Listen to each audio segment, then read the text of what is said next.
hppodcraft.com. About the middle of January 1920, there entered Ward's bearing an element of triumph which he did not explain, and he was no more found at work upon the Hutchinson cipher. Instead, he inaugurated a dual policy of chemical research and record scanning, fitting up for the one a laboratory in the unused attic of the house, and for the latter, haunting all the sources of vital statistics in Providence. Local dealers in drugs and scientific supplies, later questioned, gave astonishingly queer and meaningless catalogs of the substances and instruments he purchased. But clerks at the State House, the City Hall, and the various libraries agree as to the definite object of his second interest. He was searching intensely and feverishly for the grave of Joseph Curwen, from whose slate slab an older generation had so wisely blotted the name. Who is this curious young man? This Charles Dexter Ward. Well, he's the subject of the story we're covering again, The Case of Charles Dexter Ward by H.P. Lovecraft. Oh, very nice. And, sir, who are you? I am Chad Pfeiffer, and who are you? I am Christopher John Lackey. Well, hello, Christopher John. Welcome to the H.P. Lovecraft Literary Podcast. Thank you. You mean hppodcraft.com? That is exactly what I mean. That's what I thought. This is our third part in the ongoing series on The Case of Charles Dexter Ward, a novel by H.P. Lovecraft. Yeah, right. And that was read by the wonderful, delightful, and charming Mr. Matt Foyer. What a treat. He's a treasure. Bless him. Just a quick note before we dig into the story. If you listen to the show on iTunes or you have a feed that you listen through, you should come in and check out our site occasionally. Because we've got forums on there and we've got comments on the different shows. And we need those. Those are part of the show because we make a lot of mistakes. We do make a lot of mistakes. Pronunciation, or we actually ask questions in the show that then get answered. Like last time we asked about what was Almusa and Metatron, and some people wrote in to say, hey, that's from the Old Testament. We also had said that HPL was not very popular in Japan. We were dead wrong about that, and some people very quickly corrected us and gave recommendations for translations and that sort of thing. So we really appreciate the community, and we just want to make sure that they get attention for their contributions. Absolutely, yeah. I mean, we need you guys, so please, keep correcting us, and we don't take any personal offense to it. We do our best, and we need to be corrected when we make mistakes. So thanks, guys. I kind of like it. It's like being disciplined. Dear God. We see that it's 1920. Ward's a senior in high school, but he's just phoning it in. He's saying he doesn't really want to go to college because he's got his own studies that he's focused on. He's been studying his recently discovered lost relative, Joseph Curwen, which he didn't know he was even related to, but he recently found out, and also found out that after some kind of conspiracy that happened in the late 1700s, that he has been erased from history. He found out where Curwen's home used to be, and he visited the home, found this portrait that looks exactly like him, which he has in his own library now. And also he found a number of journals and materials that he's been studying. Now, he used to be very open about his interest in Joseph Curwen, but since he's found these things, he's become much more secretive. Yep. And where we find him in this section of the book, actually, he's starting to consult the occult section of certain libraries around Providence and New England. I used to try and go to the occult section of the library, my public library at home all the time, but there weren't books as cool as what he finds. I mean, it was really just, maybe some books about witches, witchcraft, and the Time Life series, and then mysteries. If you were lucky, some of those Universal horror monster books. Those Time Life books were pretty scary, man. Yeah, they were. Also, as we learned from that paragraph, he's starting to search for the grave of Joseph Curwen. Yes. But as you said, he's kind of been blotted from history, so the location of that grave is difficult to find. Yep. So he stops looking for Curwen's grave, and he starts looking for the grave of this guy, Naphtali Field. And when Willett is going through all of Charles's materials later, he realizes it's because while it was impossible to find where Joseph was buried, he did find some writing that said that 10 feet south and 5 feet west of Naphtali Field's grave is where Curwen is. And so he starts looking for Naphtali Field's grave, and that's how he's going to find Curwen's grave. In the story, as it's set up at this point, Charles is in a mental institution. If you've listened to the parts 1 and 2, you'll know this. But if you're just picking up on part 3, the story starts off with Charles in a mental institution. He's had some kind of breakdown. So we're getting all this information, past tense, mostly from Dr. Willett, and his trying to understand why Charles has lost his mind. We know from the beginning of the story that Charles escaped from that mental institution, and what we're getting here is sort of what led up to his being placed there. Exactly. Around this time, 1920, when he's looking for that grave, the parents are finally like, Dr. Willett, you got to go have a talk with this guy, with our son. They're worried about him, and he's gotten very secretive. He needs a solitude. He's up in his sort of attic laboratory and doing all kinds of strange things. And Willett comes, and he has a talk with him, and Charles seems very together. And he answers his questions. It talks about his pursuit of information. He just doesn't reveal what he's actually trying to get. But Charles says that this information is important. It's early scientific knowledge that is unlike anything that he's ever found before, and that it's going to bring him to revelations that will even rival Einstein. At this point, Charles really takes that transition into the mad scientist archetype. He's a lot like Jekyll and Hyde. I need my privacy. I need to work on these things. I can't tell anybody what it is because this knowledge is of such supreme importance. Everybody just leave me alone so I can work on it. We also find out after this talk that it's not just Joseph Curwen's grave he's looking for. It's his headstone, which has some sort of inscriptions on it. They struck his name from the headstone, but there's some kind of Da Vinci Code information on the headstone that's going to help him. Some symbols that are carved, and he's hoping that this information is going to help him decrypt some of the ciphers that he has. He lets Dr. Willett see a fragment of some of the things that he's researching, but he's very careful about what he shows them. And he shows them basically it's a list of shipping information, like 100 pieces of shalloons and 50 gallons of kittles and all these other things. And then it starts to get good. And then right as it starts to get good, Charles just yanks it out of his hand. He tried to pick the most innocuous page of Joseph Curwen's journal, which is just this list of things, although it says, I must hear more from Mr. H in Transylvania, though it's hard reaching him.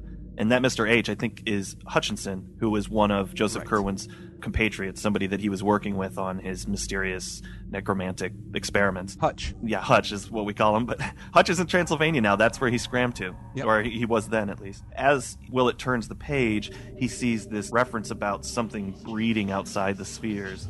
It's going to draw one who is to come. That's where it's getting good, like you said. And then Charles says, no, that's enough of that. You don't need to read it anymore. You don't need anymore.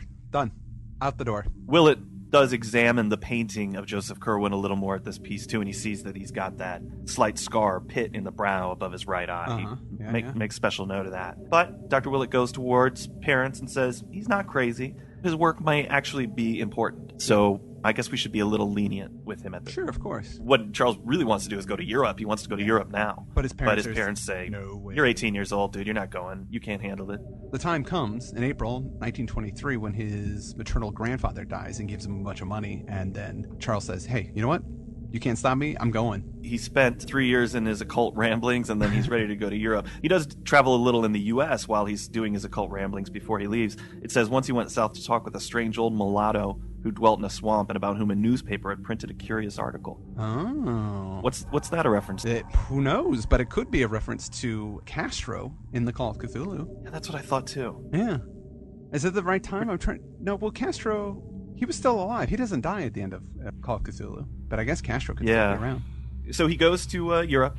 He hits the British Museum, and they're not getting a lot of information about what he's doing out there, his parents. He just sends them letters that say, I live here. Goodbye. And that's it. They're really only able to track his progress on the continent. He's in England for a while, then he goes to Paris. He goes to Prague, Czechoslovakia, Vienna, and then he ends up in Transylvania. The next card was from Klausenberg in Transylvania, and told of Ward's progress toward his destination. He was going to visit Baron Ferenczi, whose estate lay in the mountains east of Rakus, and was to be addressed at Rakus in the care of that nobleman. Another card from Rakus a week later, saying that his host's carriage had met him and that he was leaving the village for the mountains, was his last message for a considerable time. Indeed, he did not reply to his parents' frequent letters until May, when he wrote to discourage the plan of his mother for a meeting in London, Paris, or Rome during the summer, when the elder Wards were planning to travel in Europe. His researches, he said, were such that he could not leave his present quarters. While the situation of Baron Ferenczi's castle did not favor visits, it was on a crag in the dark, wooded mountains, and the region was so shunned by country folk that normal people could not help feeling ill at ease. Moreover, the Baron was not a person likely to appeal to correct and conservative New England gentlefolk. His aspect and manners had idiosyncrasies, and his age was so great as to be disquieting. It would be better, Charles said, if his parents would wait for his return to Providence, which could scarcely be far distant. It's almost like Dracula. Yeah, it's exactly like Dracula. He's living up there in his castle in Transylvania, and the townsfolk don't like him so much. He's so old that that if you saw him, it would freak you out. Yeah, I know. Now that guy, Baron Frenzy, is that's Hutchinson. Yeah, one can assume. The characters in the story don't know that that's Hutchinson, but right. Yeah, it's got to be. And also, he's a character in Brian Lumley's Necroscope series. I remember that. I did. Hutch is a character, or is it Baron Frenzy? Yeah, Frenzy? Yeah. And I read all of those. There's like 5 books. I think there's an extended sort of universe for that goes past it, but I think it's 5 books. I read all of them in high school. I don't remember them that well, but they were great, pulpy reads, and very much concerned with calling up people from the dead. If you are interested in that kind of thing, I say check them out. They're really fun. There's lots of gore and sex, and it's a little different than Lovecraft stuff. But I know the Baron in there is using the essential salts to call up folks from the dead, and has lots of incantations about Yog-Sothoth and that sort of thing. It's pretty cool. I liked them a lot. So after his ramblings in Europe, Ward comes back in 26, back to New England. Back to Providence. And some of the alienists who later study his case say, all right, that's when he went crazy. That his trip to Europe is what pushed him over the edge. Yeah, that was the beginning of his true madness. But will it again? I mean, and he always says, I don't think he was crazy yet. Right. He was. Now, when he came back, he was definitely older. He's visibly aged and hardened. Mm-hmm. But still, he seemed normal. What elicited the notion of insanity at this period were the sounds heard at all hours from Ward's attic laboratory, in which he kept himself most of the time. There were chantings and repetitions, and thunderous declamations and uncanny rhythms, and although these sounds were always in Ward's own voice, there was something in the quality of that voice and in the accents of the formulae it pronounced, which could not but chill the blood of every hearer. It was noticed that Nig, the venerable and beloved black cat of the household, bristled and arched its back perceptibly when certain of the tones were heard. The cat. And somebody had noted in last part of this series that maybe Lovecraft's racism is waning a bit. Yeah, because the two characters that live in Kerwin's house is an old black couple, and he speaks very fondly of them and says they're nice people and good people. And yeah, and he shortened the name of the cat. What do you mean, Chad? Well, from Rats on the Walls, we know that Lovecraft had a cat had a name like Nige or Nig or however you want to pronounce this, but it was a little longer than that. Mm-hmm. So maybe as we see the cat's name getting shortened, that is also the waning of Lovecraft's racism. Yeah, I'd like to think so. I went to the H.P. Lovecraft Film Festival here in Los Angeles last weekend. It was pretty fun. The festival organizer, Aaron Vanek, had read and I won't read it here, but I would say if anybody wants to know, we don't like to get into politics or any of that sort of stuff on the show, but if anybody wants to know how Lovecraft felt about the Republicans, do a quick Google search, or we'll post a link. There's a great quote in there that really applies to the grand old party of today. I'd say we'll put a link up to it on the show notes, but it was, I'm always learning new things about Lovecraft, and that's what's great about going to a festival like that, because you just can always glean something new. Mm-hmm. Sticking with the story here, there's smells coming out of the attic laboratory that make people kind of imagine crazy things when they smell them. Yeah. And when Willett visits again, he sees that Charles is older. When he's up there in his library, he sees there's strange symbols on the chalkboard. Mm-hmm. There's strange figures in wax that he's acquired. Mm-hmm. In 1927, one night in January, about midnight, there's a wind and a storm, and it seems like the house has almost been struck by lightning. Yeah, Something this crazy huge crash. It's soon over. It's very strange, and when the family goes up to talk to Charles about it, because they're afraid that it might have hit the house and wrecked the top level, he says, no, it's nothing, don't worry about it, but he seems very pleased, as if he's had some kind of breakthrough. Uh-huh. Right around that time, he starts very excitedly asking, when is the spring thaw going to come? Yeah, he wants to know about the weather. In the night, he comes home with a long box.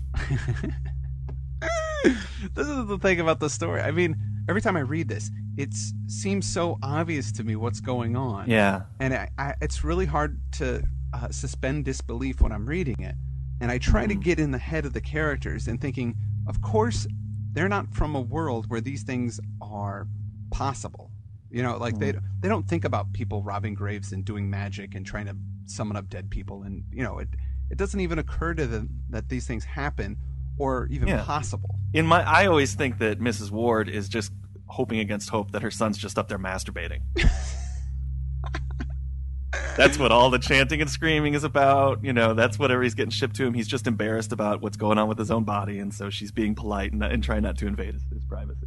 That's I didn't get that. I didn't get that from there, but interesting perspective. Well, that's how I reconcile it. Yeah, sure. The paper comes the next day after he receives that long box, and he accidentally loses a section of the paper. Yes, and in the section of the paper, there's a headline that reads, "Nocturnal Digger Surprised in North Burial Ground." Yeah, apparently some diggers, some guys with a truck and a box in the back of the truck got surprised, right? Uh-huh. The night watchman, he catches them, and they hightail it out of there. Now, where they were digging wasn't actually a grave. There was no headstone there. I mean, No. They think that what these guys were bootleggers trying to hide their stash. Yeah, because there was a big empty hole, but that was it, and there was no gravestone. So obviously, it must have been bootleggers hiding booze. Yeah, but for some reason, Charles doesn't really want people reading that article, so he loses it from the paper. And Willett later, when he's asking questions, they say, "Oh, I do remember that he damaged part of the paper," and he goes and, "Let me see that part that he lost." Oh, okay. One night, some magic gibberish Ward starts speaking over and over. His family hears from him. It's on the 15th of April. Yeah. So there's something especially strange going on up there. Fumes are pouring out of the door. Some experts tell Dr. Willett later that it has a very close analog to the writings of Eliphas Levi, who we talked about in the last episode, that sort of mystic who created the Baphomet, mid-19th century author. The chanting is of a number of, as some of our listeners pointed out, Kabbalah names just sort of scattered together. Mm-hmm. And it says, This had been going on for 2 hours without change or intermission, when over all the neighborhood a pandemoniac howling of dogs set in. The extent of this howling can be judged from the space it received in the papers the next day, but to those in the Ward household, it was overshadowed by the odor which instantly followed it. A hideous, all-pervasive odor which none of them had ever smelt before or have ever smelt since. In the midst of this mephitic flood, there came a very perceptible flash, like that of lightning, which would have been blinding and impressive, but for the daylight around. And then was heard the voice that no listener can ever forget because of its thunderous remoteness, its incredible depth, and its eldritch dissimilarity to Charles Ward's voice. It shook the house and was clearly heard by at least 2 neighbors above the howling of the dogs. Mrs. Ward, who'd been listening in despair outside her son's locked laboratory, shivered as she recognized its hellish import. For Charles had told her of its evil fame in dark books, and of the manner in which it had thundered, according to the Fenner letters, above the doomed Patuxet farmhouse on the night of Joseph Kerwin's annihilation.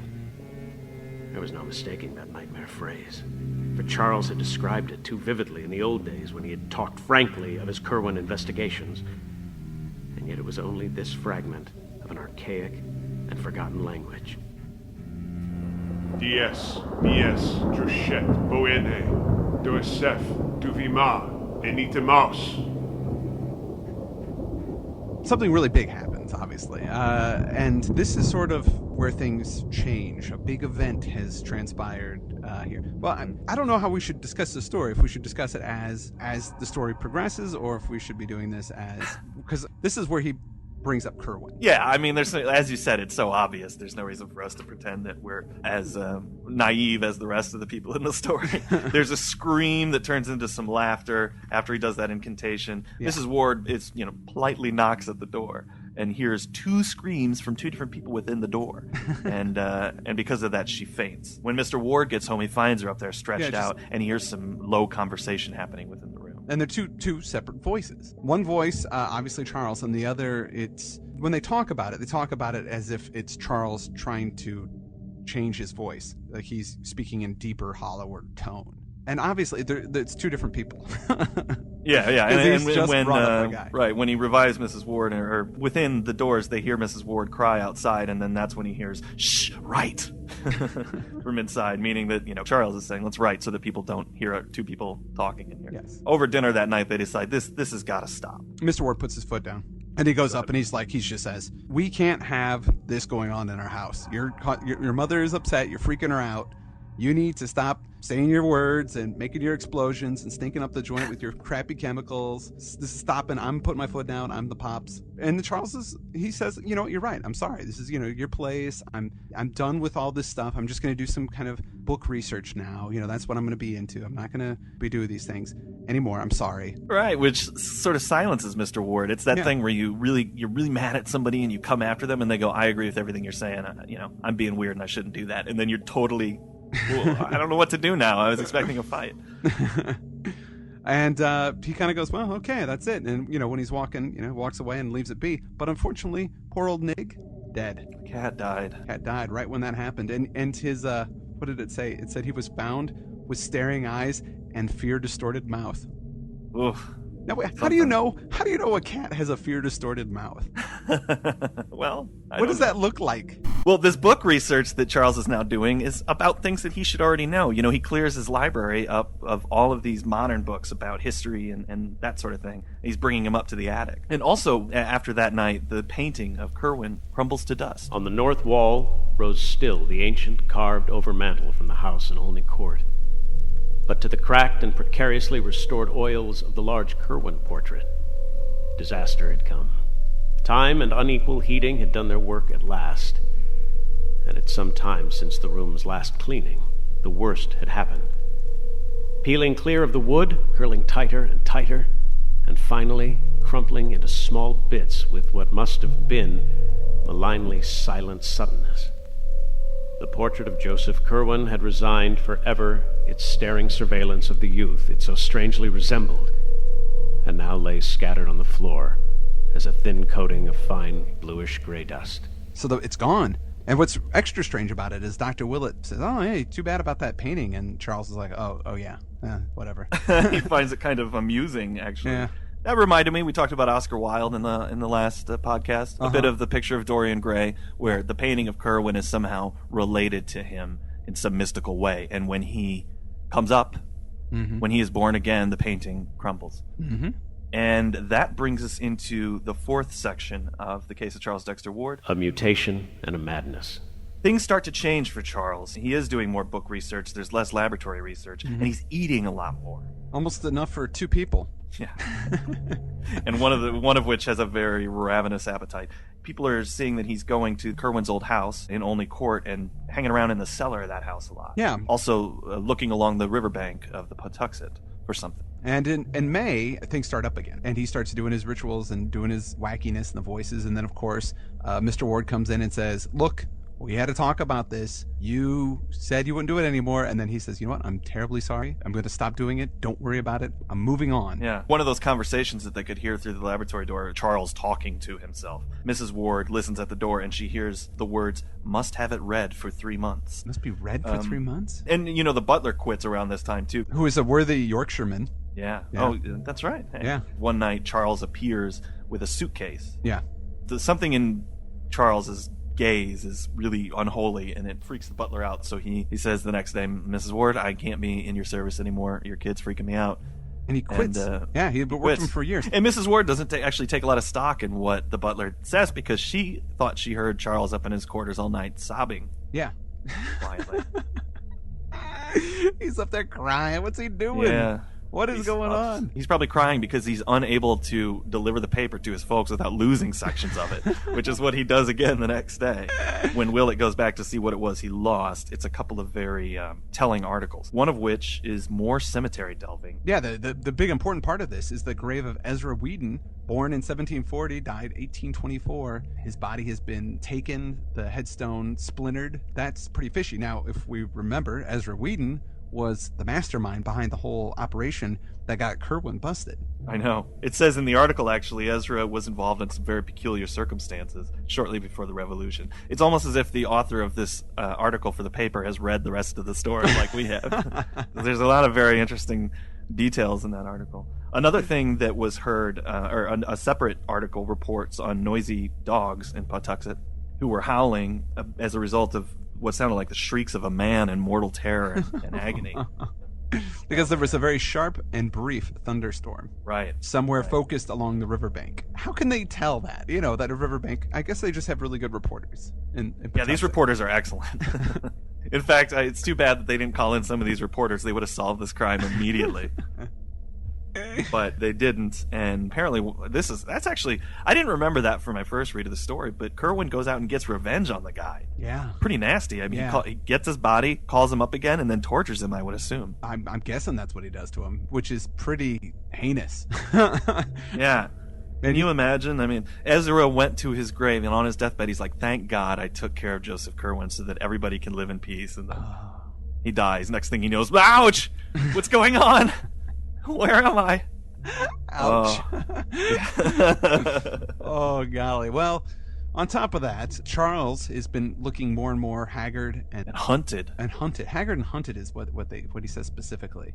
So Yeah, I love hunted. just worried, stressed out.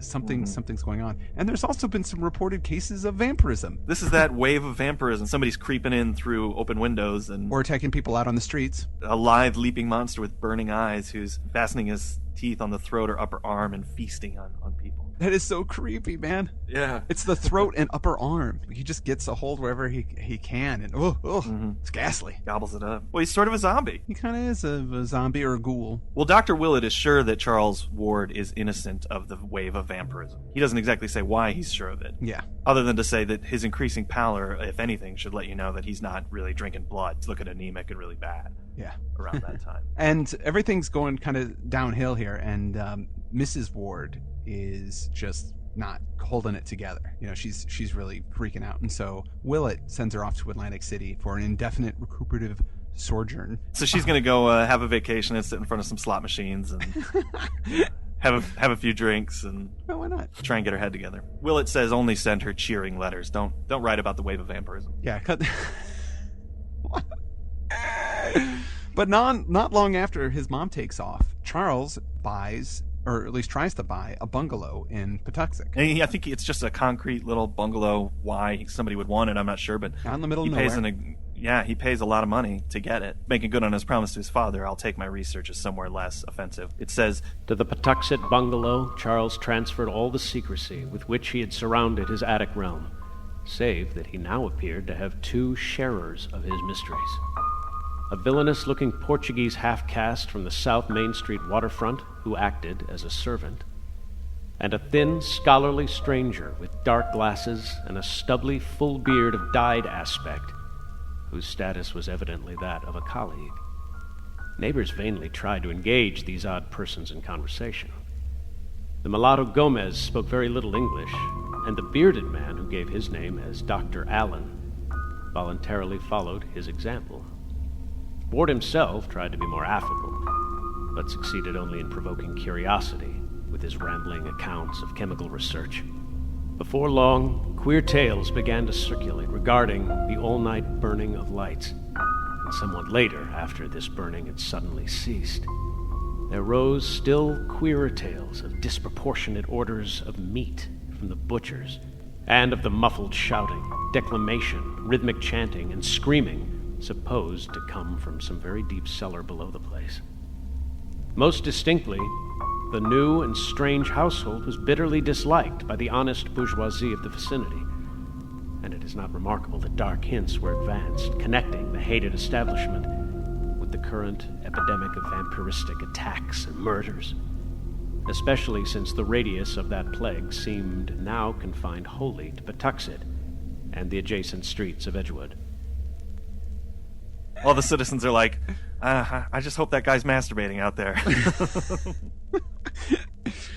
Yeah, no, Charles is not alone anymore. He's got some henchmen. He's got this guy called Yeah. Dr. Allen who has a dyed beard and some foreign dude. Yeah, neither of whom really want to speak. Yeah, they're both pretty quiet dudes. Around then, another really weird thing happens. There's a shipment coming to Charles, and these thieves, not knowing who it's going to or anything, thinking it might be some liquor, they hijack it and try to steal what's in the boxes. But they find out that there's no liquor in there, and there's just some really disturbing things. And they just sort of ditch they take all that stuff and they just ditch it out in the woods. Now the police know that this guy delivering this, he was hijacked, but they don't know what happened to the stuff. And this drunk guy gets kind of pressured into telling them where they got rid of the stuff. And then they go find the stuff, and it's actually a bunch of bodies. I did not remember this from reading the story earlier either.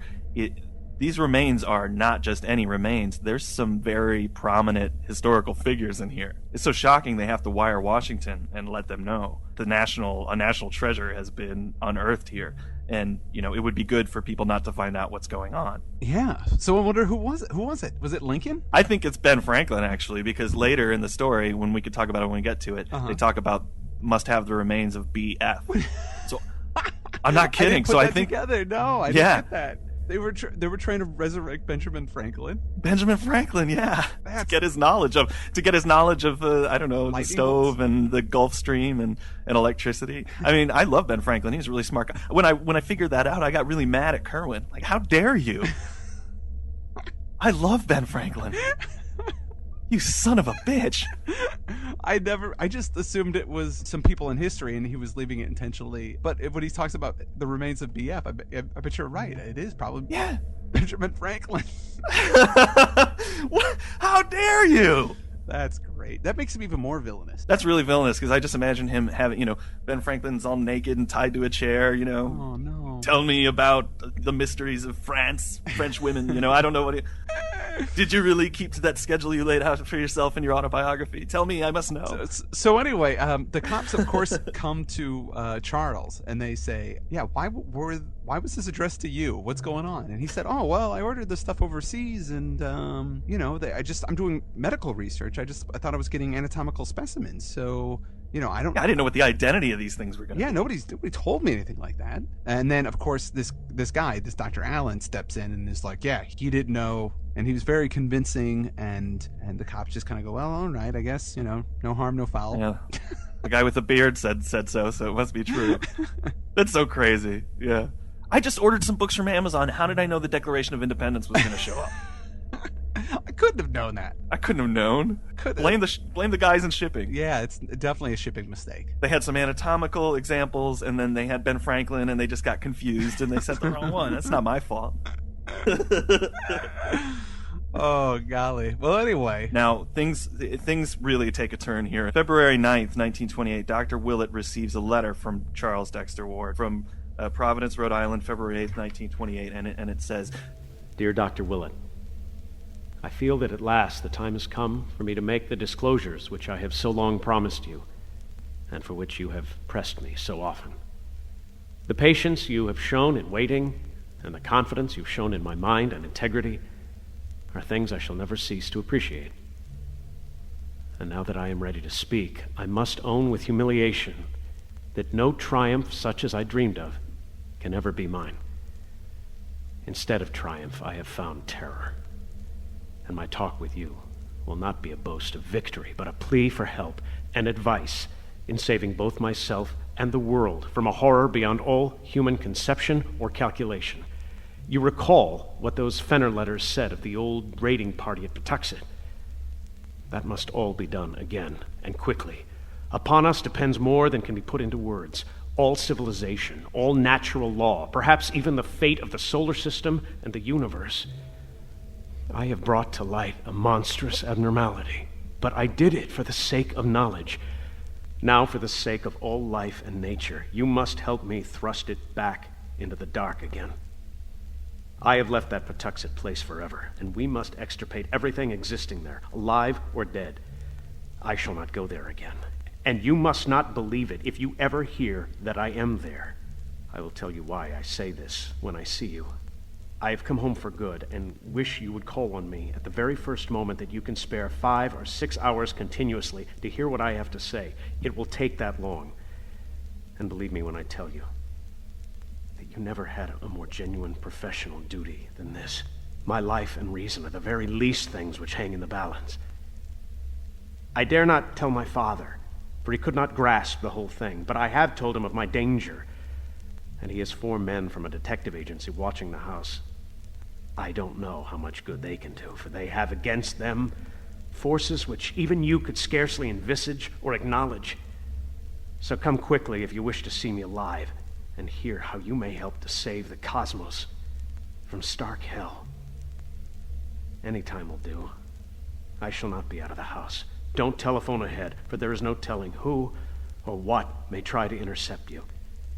And let us pray to whatever gods there be that nothing may prevent this meeting.